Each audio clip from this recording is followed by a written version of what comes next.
Bismillahirrahmanirrahim. Assalamualaikum warahmatullahi wabarakatuh. Bertemu kita sekali lagi dalam rancangan OMG Terberita Malaysia Gazette bersama saya Syahri Ekadi. Baik tuan-tuan dan puan-puan, kes COVID-19 semakin serius. Dan untuk bercakap mengenainya dan untuk berkongsi pengalaman mengenai kes ataupun mengenai virus ini, kita akan bersama dengan mantan Ketua Pengarah Kesihatan Malaysia, iaitu Tan Sri Dr. Muhammad Ismail Merican. Assalamualaikum Tan Sri. Waalaikumsalam. Selamat datang. Kita juga ingin berterima kasih kepada Prince Court, Pusat Perubatan Prince Court yang telah memberi kita kebenaran dan memberi kita kemudahan untuk menggunakan premis mereka. Baik Tan Sri, Tan Sri 35 tahun berkhidmat dengan Kementerian Kesihatan. Tan Sri bersara sebagai Timbalan Ketua Pengarah pada tahun 2004 sebelum disambung kontrak dan dilantik pula sebagai Ketua Pengarah ketika itu. Maksudnya Tan Sri Ketua Pengarah tu tahun berapa Tan Sri? 2005. 2005. Baik, untuk tuan-tuan dan puan-puan, tahun 2005 ni dan beberapa tahun sebelumnya, kita dilanda, negara dilanda wabak virus Nipah, kita dilanda virus SARS, ya, yang lebih kurang juga apa yang kita hadapi sekarang ni. Baik, mungkin kita nak tahu sikit pengalaman Tan Sri. Sekarang ni kita tengok, hari-hari kita duk tengok Datuk Nur Hisham di TV. Ketika zaman itu, inilah orang dia. Ketika zaman SARS, ketika zaman virus Nipah apa semua, inilah orang dia, Tan Sri. Okey, bagaimana agaknya Tan Sri handle situasi itu? Sebab ini melibatkan nyawa berpuluh juta rakyat Malaysia. Sudah tentu sebagai orang nombor satu di Kementerian Kesihatan, semua mata tertumpu kepada Tan Sri. Bagaimana Tan Sri memikul dan menangani masalah ketika itu? Terima kasih. Pada masa itu saya ingat 2003, kalau tak salah saya,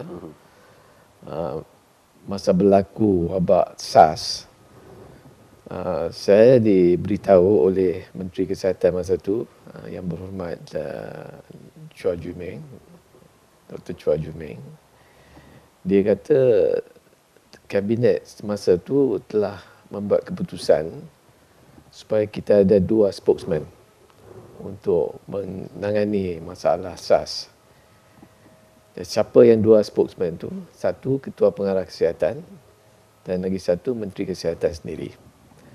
Jadi Ketua Pengarah Kesihatan dibenar memberi maklumat berkenaan dengan technical matters lah. Dan Menteri Kesihatan pula akan bercakap mengenai polisi, mengenai macam mana kita nak handle wabak SARS. Yang buat keputusan ni ialah masa tu Perdana Menteri kita, Datuk Seri Dr. Mahathir, sekarang Tun lah. Jadi dia buat keputusan ni sebab bila berlaku Nipah virus pada tahun 1998, kalau tak salah saya, banyak huru-hara telah berlaku di dalam negara kita. Jadi terlalu banyak orang duk bercakap. Dan oleh sebab itu rakyat kita confused sikit lah. Dia orang tak tahu yang mana yang nak dengar, yang mana yang patut dipatuhi dan sebagainya.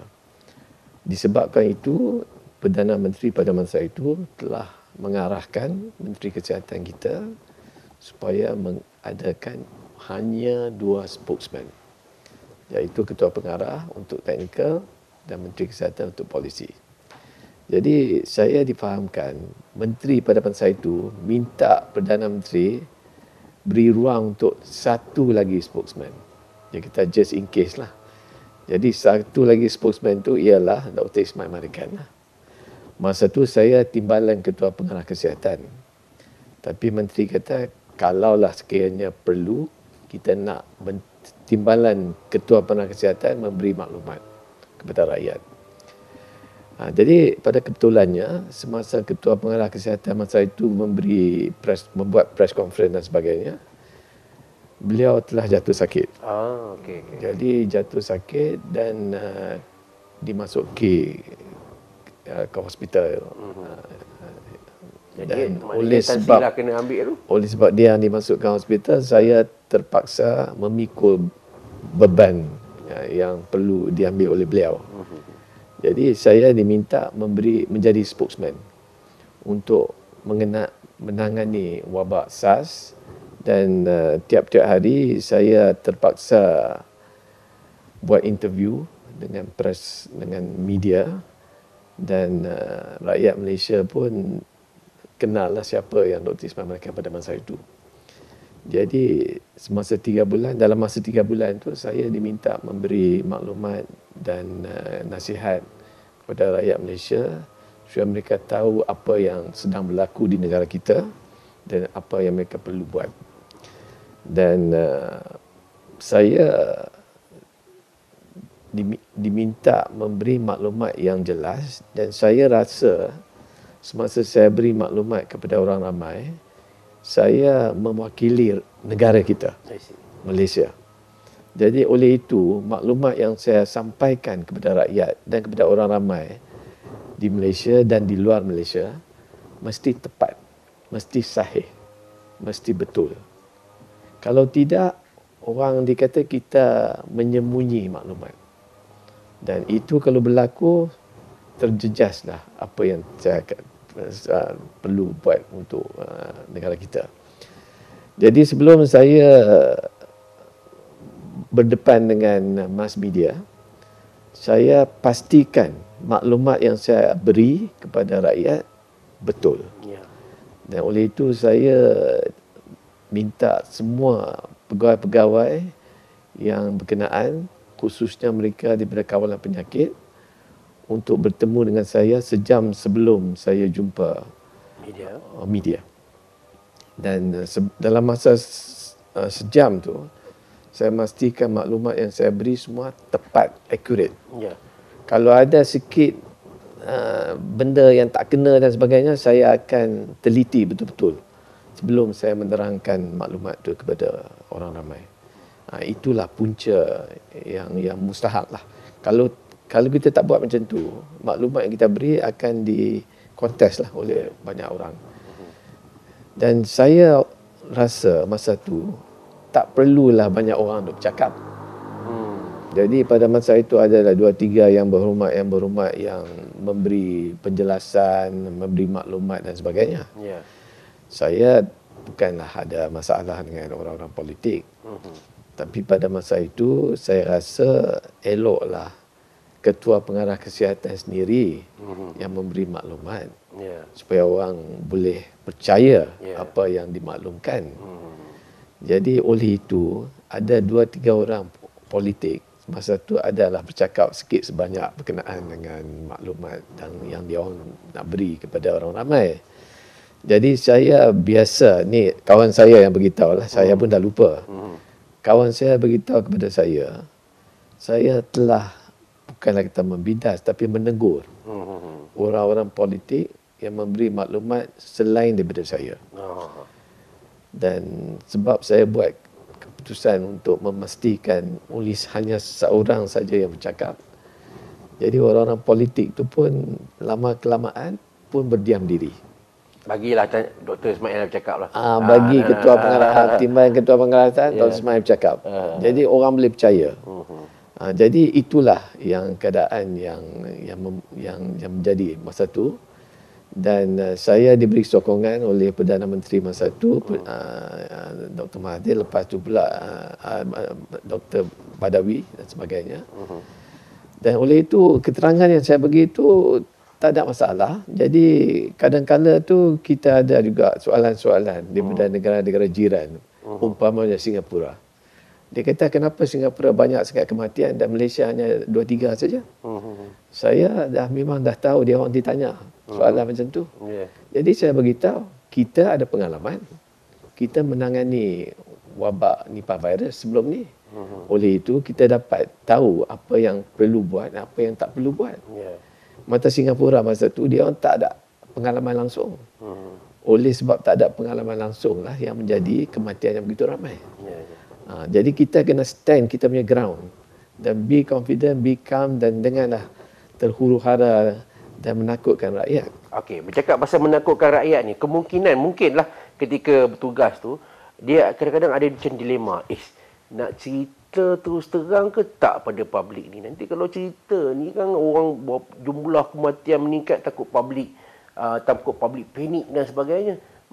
Ada tak ketika itu Tan Sri macam ada dilema, ada certain point rasanya kita simpan dululah, ada tak ketika itu? Tak ada. Tak ada kan? Maknanya sebab kita kena terus terang. Sebab kan? kalau kita menyembunyikan maklumat, kalau rakyat tahu, susahlah kita. Sebab kalau dia tak percaya spokesman yang lantik oleh kerajaan, habislah kita punya aktiviti strategi dan sebagainya. Tapi dulu tak adalah social media.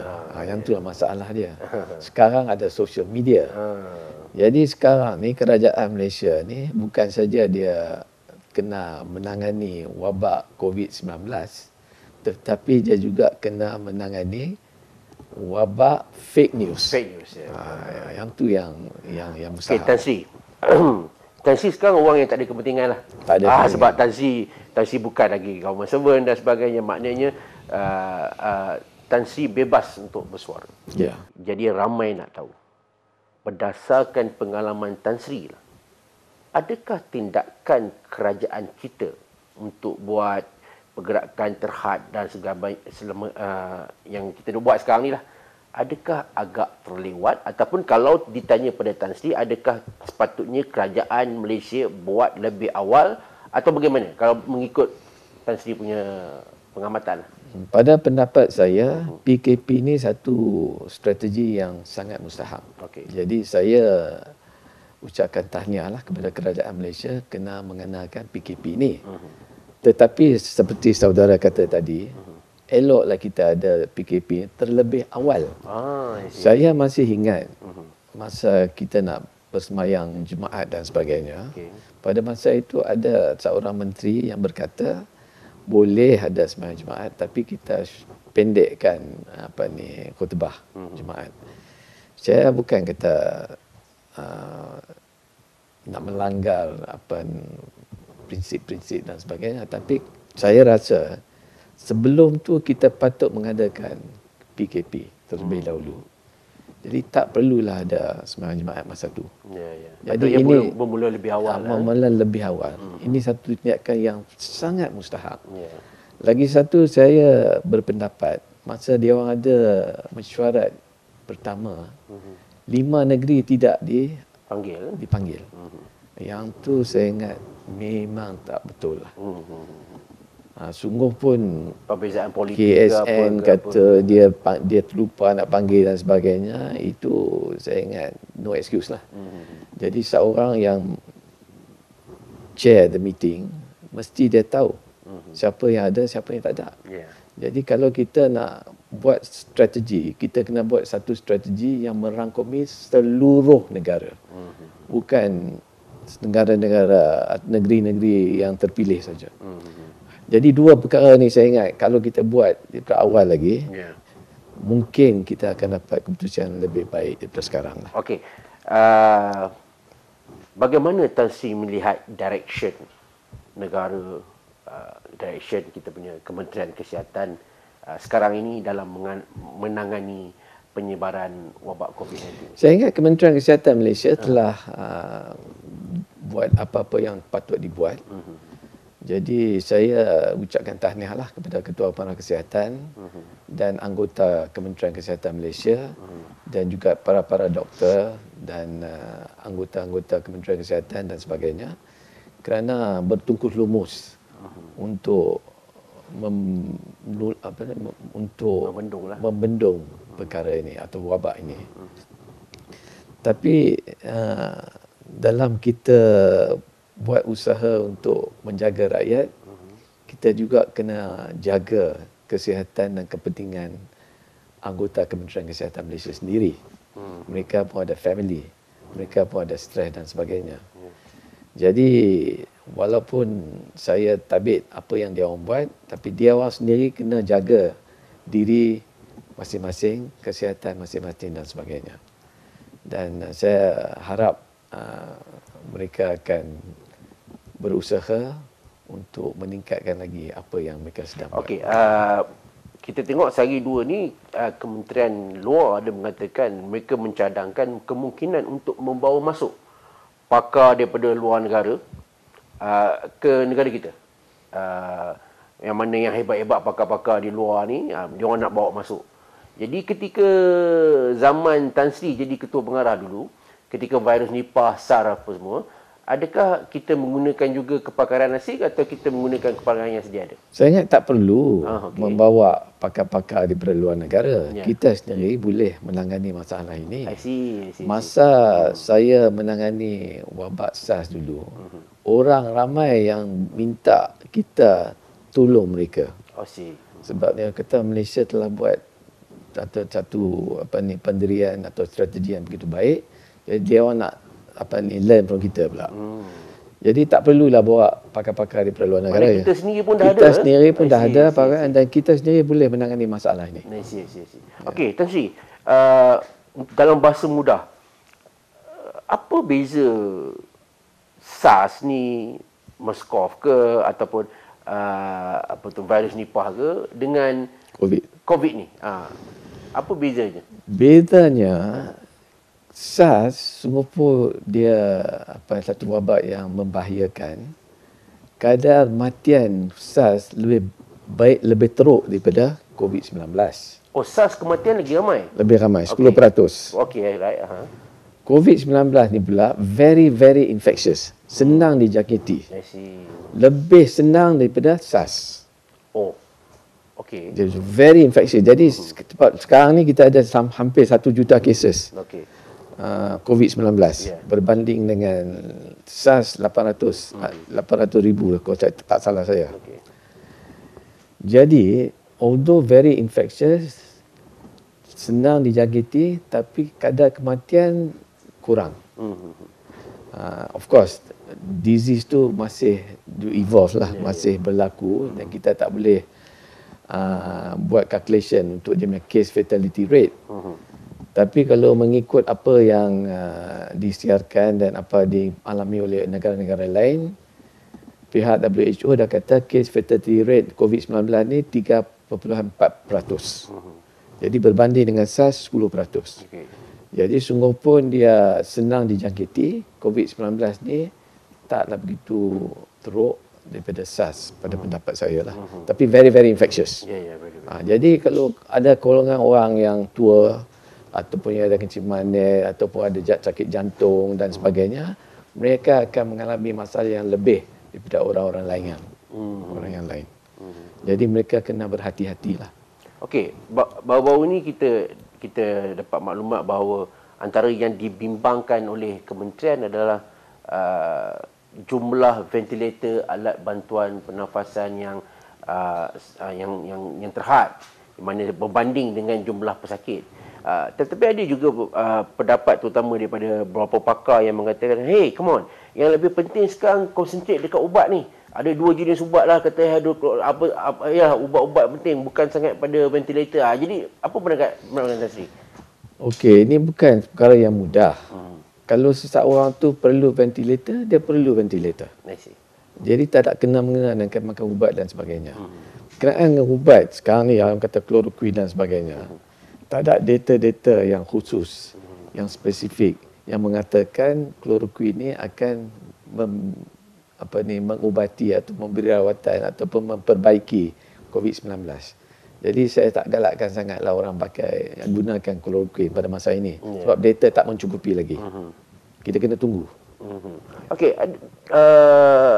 Tan Sri ada mengatakan, kita ni bertuah jugalah sebab Malaysia ni cuaca tropical.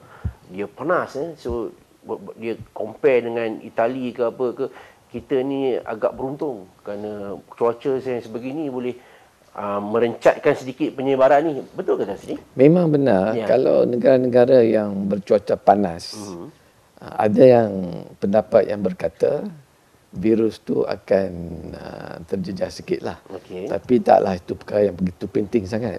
Tapi lebih baik kita ada negara yang panas daripada negara yang tak panas. Itu saja. Tapi nak mengatakan oleh sebab kita ada negara panas, COVID ni akan hilang serta-merta, tak adalah. Okey, Tan Sri, di negara-negara yang maju, negara barat, dia ada macam satu bentuk sistem amaran awal. Contohnya kalau berlaku tsunami ke, wabak penyakit ke apa ke, dia ada integrated system di mana kerajaan dia boleh maklumkan dengan dalam TV, dalam media, dapat notification dekat handphone dan sebagainya. Kind of macam satu sistem amaran awal lah. Mungkinkah kita juga patut apply kaedah sebegitu, Tan Sri? Itu satu kaedah yang memang baik. Tapi sekarang saya ingat MKN sedang berbuat macam tu juga. Dia orang bagi messages dan sebagainya. Tapi message yang dia orang bagi perlu lebih bernas daripada apa yang bagi sekarang lah. Kalau ada sistem yang saudara kata tadi tu memang elok. Jadi rakyat akan lebih prepared lah untuk menangani sebarang masalah yang berlaku di negara kita ni. Di Amerika Syarikat kita ada satu institute of CDC. Center for Disease apa? Control ya kan? Ada pendapat mengatakan, hey, it's about time untuk kita pun ada CDC. Macam di Amerika Syarikat. Kalau pun tak sehebat di Amerika Syarikat, at least kita ada something yang lebih kurang hebat atau at par. Di Malaysia memang ada ke institusi yang setaraf dengan itu, Tan Sri? Memang kita ada bahagian kawalan penyakit pada mulanya. Lepas tu selepas SARS 2004, kita buat cadangan untuk ada CDC, Center for Disease Control. Tapi oleh sebab leadership change dan sebagainya, konsep tu memang ada, tapi strategi untuk mengadakan CDC ala Atlanta tu tak berhasil. Lepas tu kita adakan satu makmal kawalan penyakit di Sungai Buloh. Dan itu pun tak menepati ciri-ciri yang perlu dibuat oleh CDC kita. Jadi walaupun kita dah kenal pasti satu tapak untuk mengadakan CDC, tapi pada masa sekarang saya diberitahu oleh bekas Ketua Pengarah Kesihatan, kawan saya juga, dia kata memang kita kena meningkatkan usaha untuk mengadakan CDC yang memang sahih, yang memang baik ala Atlanta. Tiba masanya untuk kita mengadakan tu. Tan Sri, masih terdengar rungutan here and there lah. Ada barisan frontliner kita tak cukup PPE, tak cukup itu, tak cukup ini. Biasalah dalam keadaan yang tak diduga sebegini, saya rasa mungkin ketika zaman Tan Sri pun bila wujud virus macam ni, mungkin itu tak cukup, ini tak cukup kan. Bagaimana Tan Sri melihat benda tu? Memang kemudahan tak cukup. Banyak resources yang tak cukup. Jadi kita kena menangani masalah dalam constraint yang sedang ada. Tapi mengenai dengan mask dan sebagainya, apa yang Ketua Pengarah Kesihatan yang beritahu itu memang benar. Bukan semua orang kena pakai mask, tapi buat masa ni the jury is out there lah, dia orang kata. WHO kata kadang pakai, kadang tak pakai dan sebagainya. Tapi eloklah kalau kita gunakan mask tu, eloklah. Kalau tak guna pun janganlah sampai bila kita go for roadblock dan sebagainya, dia orang kata you tak pakai mask, you tak boleh masuk dan sebagainya. Jadi kena weigh the two together lah. Kota Pengarah Kesihatan satu macam tu, lain-lain menteri yang bercakap pun kena ikut apa yang dikatakan oleh Ketua Pengarah Kesihatan. Jangan bagi maklumat yang bercanggah. Kalau bagi maklumat yang bercanggah, yang jadi rakyat kita akan confuse lah. Contoh pasal mask, nak pakai ke pasal nak itu pakai boleh kan, jadi tak pakai ke. Jadi dia orang confuse. Bila dia confuse, habislah strategi kita. Elok kita dengar nasihat daripada Ketua Pengarah Kesihatan dan Kementerian Kesihatan Malaysia. Maknanya dalam menyampaikan maklumat tu tak boleh ada orang kata apa, orang ni cakap A, orang ni cakap B, orang ni cakap C. Ada berlaku zaman Tan Sri masa jadi Ketua Pengarah Kesihatan? Mula-mula tu berlakulah. Orang politik nak bercakap, gairah nak bercakap. Tapi saya kata jangan bercakap, saya sendiri bercakap. Lepas tu elok, alhamdulillah. Itulah tuan-tuan dan puan. Tan Sri masa jadi Ketua Pengarah Kesihatan, dia tak bagi ni menteri-menteri ni cakap pasal ni. Kalau ni area saya, bagi saya bercakap. Tapi bukanlah untuk ego Tan Sri, tapi bukan ego. Untuk supaya rakyat kita tak confuse. Dia orang, jadi dia percaya apa yang dikatakan oleh Kementerian Kesihatan Malaysia. Sekarang ni macam-macam berlaku lah. Jadi saya ingat tak payah kita cakap pasal itu. Jadi yang penting maklumat tu kenalah sama. Maklumat dan kena disaut sama oleh orang yang di atas Yes. supaya tak nampak confused. Yes. Okey Tan Sri, bagaimana Tan Sri melihat kompetensi ataupun keupayaan yang dimiliki oleh kita punya pakar, kita punya doktor, kita punya kakitan kesihatan di negara kita? I think kepakaran mereka memang baik. Ya. Dan apa yang mereka sedang berlaku dan maklumat yang dia orang beri memang baik. Tapi yang masalah tu ya rakyat kita. Kadang-kala rakyat kita ni kurang disiplin. Itulah sebabnya saya dah beritahu Ramadan, badal Ramadan dan sebagainya. Kalau boleh kita jangan adakan. Ya.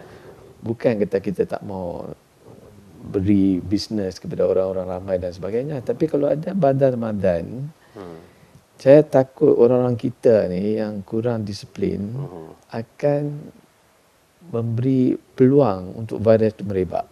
Sebab orang-orang yang pergi pasar Ramadan tu mungkin dia orang tak menunjuk gejala-gejala penyakit COVID-19. Okey. Supun dia orang ada virus tu. Itulah bahayanya. Jadi saya harap orang ramai akan main peranan yang baik. Bukan saja dengar maklumat atau nasihat daripada Kementerian Kesihatan Malaysia dan sebagainya. Mereka sendiri kena berdisiplin diri, duduk rumah, basuh tangan, social distancing dan sebagainya. Kita kena main peranan yang setimpal. Yeah. Kalau tidak, susah kita nak kawal penyakit ini. Tak boleh kita kata, oh ini Kementerian Kesihatan, oh ini kerajaan pasal ini kerajaan. Tak boleh. Kita sendiri kena berdisiplin diri. Masa Tan Sri jadi Ketua Pengarah Kesihatan, semasa ada virus Nipah, SARS, ada ke bentuk macam PKP macam sekarang ni di certain area yang ada. Tak ada Ada. Okey. Adakah kerana ketika itu tidak ada keperluan untuk berbuat demikian? Sebab masa tu taklah begitu teruk sangat. Sekarang sebab saya akan beritahu COVID-19 ni very infectious, highly transmissible. Yang tu yang masalah dia. Okey. Kalau kita tak tahu pun kita pergi sana sini, kita tak ada gejala-gejala penyakit tapi kita ada virus tu, kita akan merebak kepada orang ramai. Kena pula golongan-golongan yang ada masalah seperti diabetes lah, heart condition dan sebagainya, mereka akan dapat penyakit tu dengan lebih serius daripada orang lain. Tan Sri, kalau bercakap tentang cukup tak cukup ni, confirm tak cukup lah. Contohlah, dari segi peralatan, dari segi manpower, dari segi sebagainya. Pasti akan ada kekurangan di mana-mana. Tetapi di sebalik semua kekurangan tu, adakah Tan Sri merasakan bahawa kita sebenarnya tetap juga di rantau ini, Malaysia tetap memiliki pasukan yang hebat dan terbaik? Yes. Ya. Saya rasa kalau kita banding, ada kawan saya tunjuk, banding Canada dengan Malaysia, nampak Canada dengan Malaysia kita main peranan yang lebih baik lah. Okay. Sebab kes-kes kita dah taklah begitu tinggi sangat mengikut berbanding dengan Canada. Jadi apa yang kita buat memang okey, memang betul. Cuma kita perlukan disiplin oleh orang ramai. Disiplin orang ramai itu lebih penting sebenarnya. Mesti penting ya. Maknanya di peringkat Kementerian Kesihatan kita dah ready. Yes. Dengan equipment, dengan kepakaran, dengan manpower, dengan apa. Tetapi yang paling penting dalam soal ni, apa strategi-strategi yang dirangka oleh KKM untuk educate public dalam bab kesihatan ni? Tak kisahlah masa denggi ke apa yang dibuat. I think kebersihan diri sangat mustahak. Kebersihan diri, kebersihan premis, yang tu sangat mustahak. Kalau kita tak mengamalkan kebersihan diri dan kebersihan premis dan sebagainya, sudah tentu akan merebak beberapa penyakit. Jadi yang ni maklumat yang sepatutnya kita canangkan kepada orang-orang ramai. Selalu apa yang kita buat dari segi apa pun, jaga kebersihan diri dan kebersihan premis. Dan kalau boleh lah, janganlah sangat bersalam-salaman ni. Saya satu kaedah yang memang silaturahim dan sebagainya, tapi buat masa ni 6 bulan, setahun lepas ni, buat namaste pun cukup lah saya ingat. Jangan berjabat tangan sangat. Kita tak tahu tangan tu dah pergi mana. Ya. Tapi kebersihan mesti, tak kisahlah virus apa pun, apa nama universal precaution. Universal precaution is the most important. Sekarang ni practice universal precaution. Apa yang kita buat, kita kena mendisiplin diri, membersihkan tangan, membersihkan premis dan sebagainya. Itu yang mustahak. Okey. Tan Sri, berdasarkan pengamatan dan penilaian Tan Sri. Sebab publik ni dia ada pengamatan dan penilaian dia. Dia kata, ni 2 minggu ni, habislah ni, PKP ni, tak ada dah ni. Ada yang kata, kalau macam ni punya gaya ni, setahun, 2 tahun pun tak habis ni. Berdasarkan pengamatan Tan Sri, selama mana kita nak menghadapi benda ni? Jadi sama ada PKP diberi extension atau dilanjut dan sebagainya, terpulang kepada Kementerian Kesihatan Malaysia lah. Mereka tahu statistik yang ada, sama ada kita perlu lanjutkan atau tidak. Tapi bagi diri saya, sama ada PKP dilanjutkan ataupun tidak, saya sendiri akan mengamalkan apa yang saya katakan tadi. Bermakna kebersihan diri, cuci tangan, social distancing dan sebagainya. Selama 6 bulan ataupun selama setahun, saya akan berjaga-jaga sebab kita tak tahu. Jadi kalau kita amalkan precaution seperti yang saya beritahu tadi, insya-Allah kita akan selamat.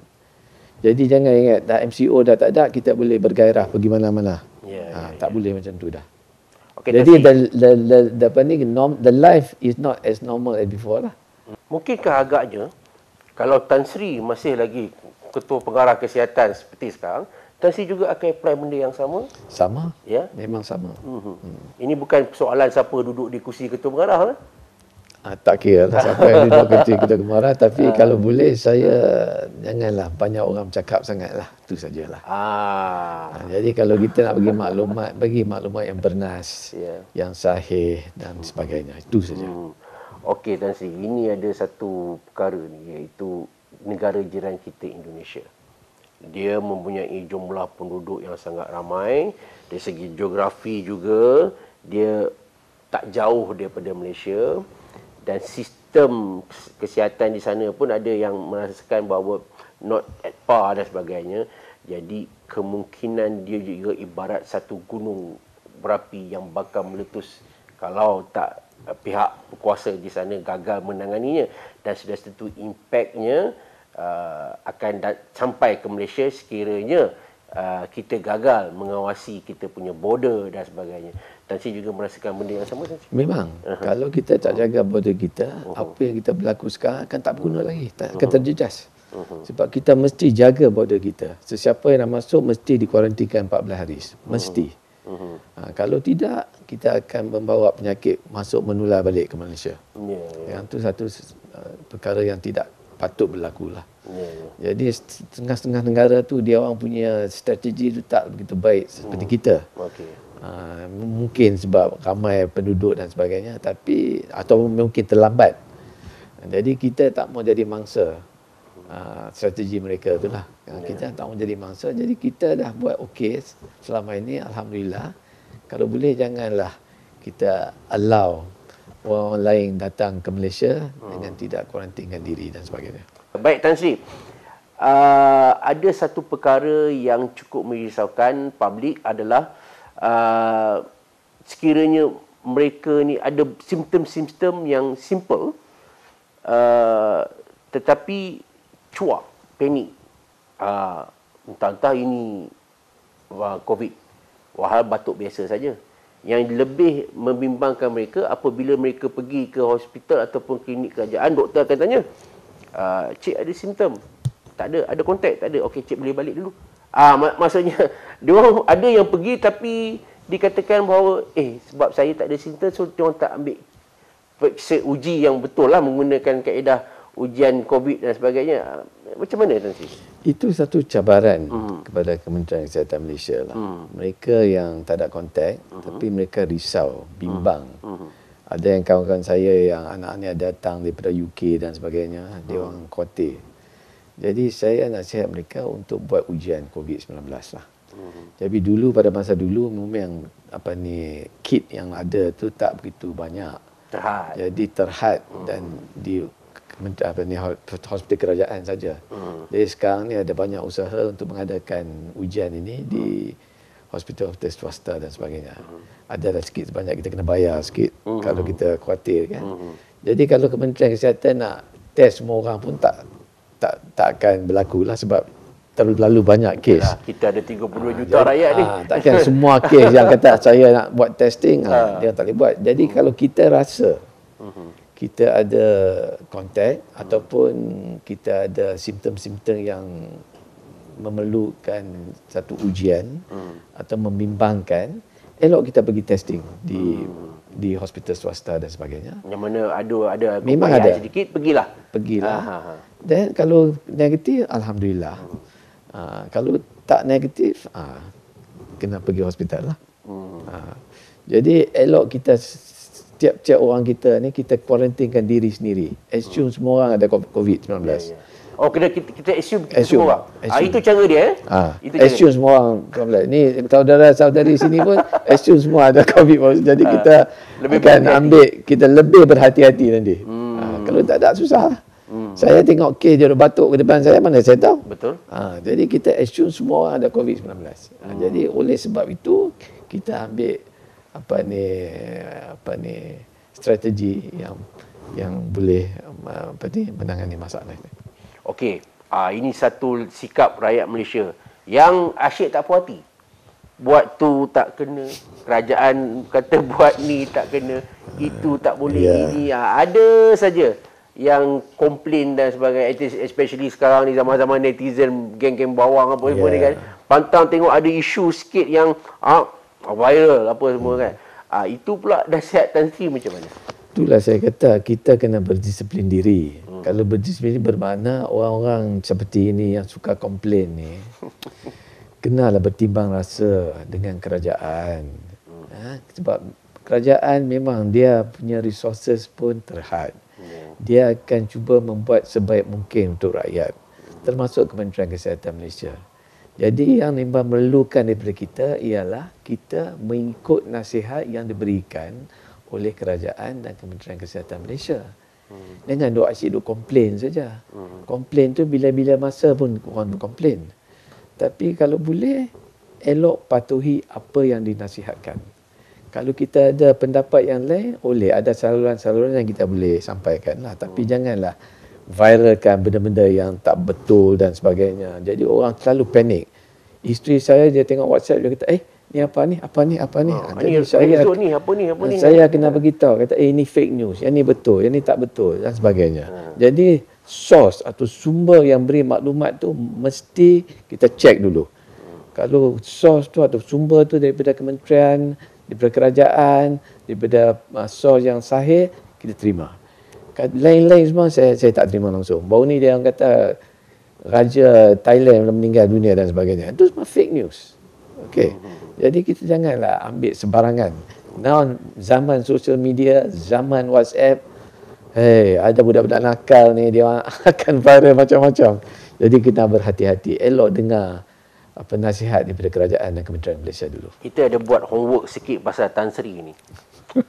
Walaupun dah jadi ketua pengarah dulu, pukul 5 pagi dia akan dah mula round ward lah. Ni kerja-kerja administratif ada ni. Tapi kerja-kerja kat ward pun jalan macam biasa. Maknanya beban kerja tu memang berat. Memang banyak. Okey, apa nasihat Tan Sri pada kita punya doktor-doktor di hospital sekarang, pada nurses, paramedik, anggota frontline sekarang yang orang kata apa, yalah, setiap hari mungkin kita pun ada tengok gambar, ada yang terjelepuk di dinding, ada yang menangis dengan tinggal anak-anak. Maknanya Tan Sri sendiri orang kata orang dah makan garam dulu.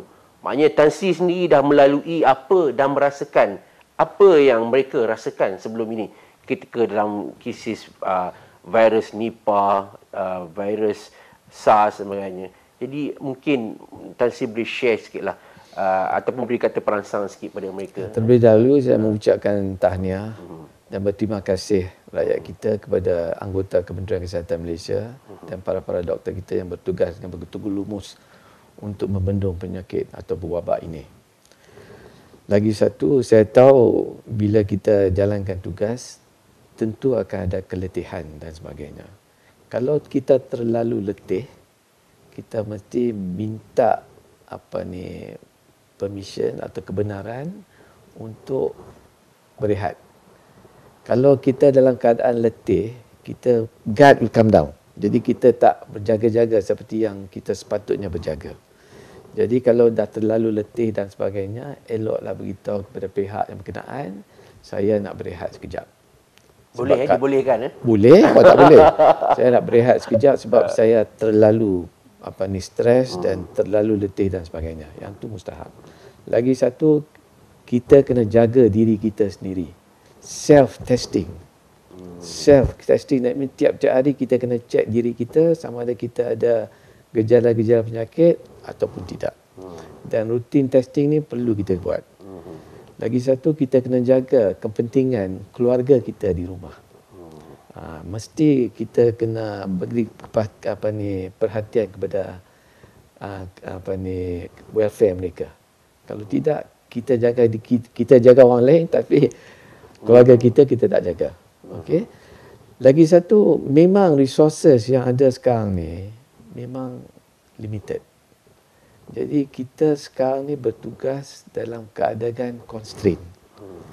Jadi kita buat secepat sebaik mungkin lah.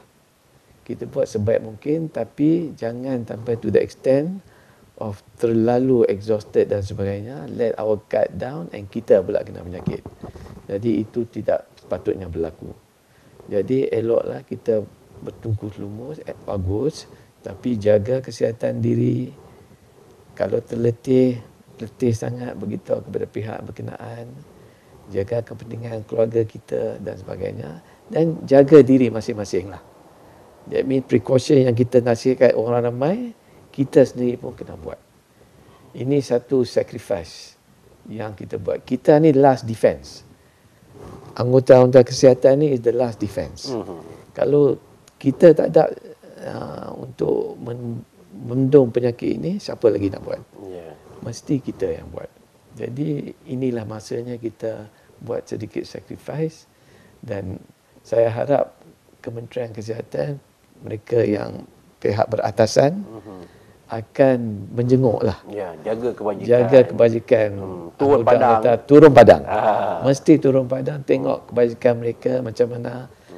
Dan kalau boleh beri bantuan dan sebagainya. Lagi satu perkara yang saya nak tekankan ialah psychosocial stress. Kebanyakan mereka memang stres. Ini petugas Memang petugas, dia stres. Jadi sebab tiap-tiap manusia tu berlainan. Seorang mungkin dia boleh tahan stres, seorang tu tak boleh tahan stres. Jadi kalau ada mereka yang ada banyak stres dan sebagainya, elok beri counselling dan sebagainya. Kena ada Mesti ada. Dia kalau tak psychosocial stress. Psychosocial stress. Jadi kita harap mereka di-identify dan diberi rawatan dan sewajarnya. Kalau tidak, susah. Okey, yang tu banyak orang tak tekan. Dia kata, oh doktor ni bagus, dia bekerja kuat dan sebagainya, tapi dia tak tahu faktor-faktor yang lain, stres dan sebagainya. Baik, begitulah tadi tuan-tuan dan puan-puan, dalam tempoh setengah jam ke 45 minit tadi kita bersama dengan Tan Sri Muhammad Ismail Marikan, mantan Ketua Pengarah Kementerian Kesihatan Malaysia, yang telah berkongsi idea, telah berkongsi pengalaman, telah berkongsi pandangan beliau tentang apa yang terjadi sewaktu tempoh PKP ini dan sewaktu virus ini, COVID-19 sedang menggila ketika ini. Baik, terima kasih sekali lagi kepada pihak Prince Court kerana membenarkan kita menggunakan premis mereka yang serba indah ini, dan semoga kita bertemu lagi di masa akan datang. Sekian, wabillahi taufiq wa hidayah. Assalamualaikum warahmatullahi wabarakatuh.